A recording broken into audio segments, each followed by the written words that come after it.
ಇಂದು ತಿರುಪತಿಯ ಶ್ರೀನಿವಾಸನ ಪಚ್ಚಕರ್ಪೂರ ನಾಮದ ಹಿಂದಿನ ಕಥೆಯನ್ನ ನೋಡೋಣ. ಪ್ರಾಚೀನ ಕಾಲದಲ್ಲಿ ತಿರುಪತಿಯ ತಿರುಮಲಾದಲ್ಲಿ ಅನಂತ ಆಳ್ವಾರ್ ಅನ್ನೋ ಭಕ್ತರಿದ್ರು.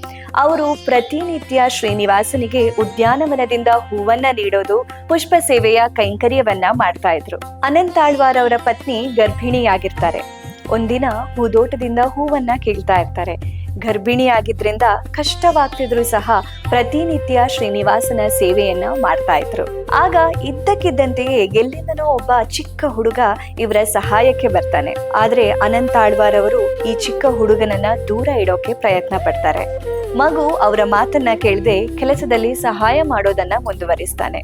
ಆದ್ರೆ ಇದರಿಂದ ಕೋಪಗೊಂಡ ಅನಂತ ಆಳ್ವಾರ್ ಅವರು ತಮ್ಮ ಕೈಯಲ್ಲಿದ್ದ ಕಬ್ಬಿಣದ ಸಲಾಕೆಯಿಂದ ಹುಡುಗನ ಗಲ್ಲಕ್ಕೆ ಹೊಡಿತಾರೆ. ಹುಡುಗನ ಗಲ್ಲಕ್ಕೆ ಹೊಡೆದಾಗ ರಕ್ತ ಸುರಿಯೋಕೆ ಪ್ರಾರಂಭ ಆಗುತ್ತೆ. ಆಗ ಆ ಚಿಕ್ಕ ಹುಡುಗ ಅಲ್ಲಿಂದ ಮಾಯ ಆಗ್ತಾನೆ. ನಂತರ ಅನಂತ ಆಳ್ವಾರ್ ಅವರು ಪೂಜೆ ಮಾಡೋದಕ್ಕೆ ದೇವಾಲಯಕ್ಕೆ ಹೋದಾಗ ವೆಂಕಟೇಶ್ವರ ಸ್ವಾಮಿಯ ವಿಗ್ರಹದ ಗಲ್ಲದಿಂದ ರಕ್ತ ಸುರಿಯೋದನ್ನ ಕಾಣ್ತಾರೆ. ತುಂಬಾನೇ ಆಶ್ಚರ್ಯ ಆಗುತ್ತೆ. ಆಗ ಅವರಿಗೆ ಅರಿವಾಗುತ್ತೆ ತಾನು ಹೊಡೆದದ್ದು ಸ್ವತಃ ವೆಂಕಟೇಶ್ವರ ಸ್ವಾಮಿಗೆ ಅಂತ. ತನ್ನ ತಪ್ಪಿಗೆ ತೀವ್ರವಾಗಿ ಪಶ್ಚಾತ್ತಾಪ ಪಟ್ಟ ಅನಂತ ಆಳ್ವಾರ್ ಅವರು ಭಗವಂತನ ನೋವನ್ನ ಕಡಿಮೆ ಮಾಡೋದಕ್ಕೆ ವಿಗ್ರಹದ ಗಲ್ಲಕ್ಕೆ ಕರ್ಪೂರವನ್ನ ಹಚ್ತಾರೆ. ರಕ್ತ ನಿಲ್ಲುತ್ತೆ. ಕರ್ಪೂರ ದೇಹವನ್ನ ತಂಪಾಗಿರಿಸುತ್ತೆ ಹಾಗೂ ಗಾಯವನ್ನ ಗುಣಪಡಿಸೋಕೆ ಸಹಾಯ ಮಾಡುತ್ತೆ ಅನ್ನೋ ನಂಬಿಕೆ ಇದೆ. ಇವತ್ತಿಗೂ ಸಹ ತಿರುಪತಿ ದೇವಾಲಯದ ಪ್ರವೇಶದ ಮುಖ್ಯ ದ್ವಾರದ ಹತ್ತಿರ ಶ್ರೀನಿವಾಸನಿಗೆ ಹೊಡೆದಂತಹ ಆ ಕಬ್ಬಿಣದ ಸಲಾಕಿನ ದರ್ಶನಕ್ಕೆ ಇಟ್ಟಿರೋದನ್ನ ನಾವು ಕಾಣಬಹುದು. ಅನಂತ ಆಳ್ವಾರ್ ಅವರ ಭಕ್ತಿ ಮತ್ತು ತಪ್ಪಿನ ಅರಿವಿನ ಸಂಕೇತವಾಗಿ